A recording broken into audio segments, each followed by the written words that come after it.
Случајот транспортер кој го објави специјалното јавно обвинителство предмет на обвинување и препукување во изминатите неколку дена.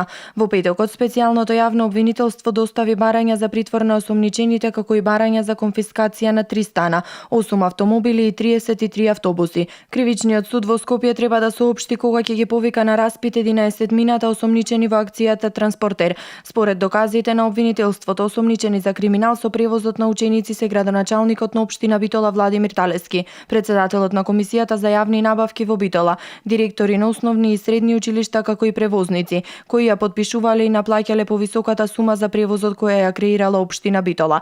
За градоначалникот не е побаран притвор, бидејќи тој беше помилуван од председателот Иванов. Во текот на вчерашниот ден градоначалникот Талески упати барање до председателот Иванов во кое бара да биде повлечена аболицијата за него. Во отвореното писмо градоначалникот вели дека не се чувствува виновен за делата што му ги става на товар специјалното јавно обвинителство и дека сака да ја докаже својата невиност на суд. Општина Битола нема направено никакво незаконско дело, ниту има направено криминал, ниту било какво коруптивно дело.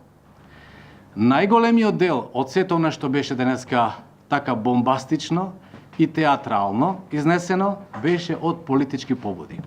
Апсолутно воопшто немаше тука правна рамка на сето она што беше изнесувано против нас. Истрагата за транспортер опфаќа вкупно 81 криминално дејствие. Осомничени се 22 лица за злоупотреба на службената положба, а за 11 од нив побарана е мерка притвор. Во Битола 5 дена протести на кои се бара повлекување на одлуката на председателот и оставка од градоначалникот Талески. Според најавите, протестите продолжуваат.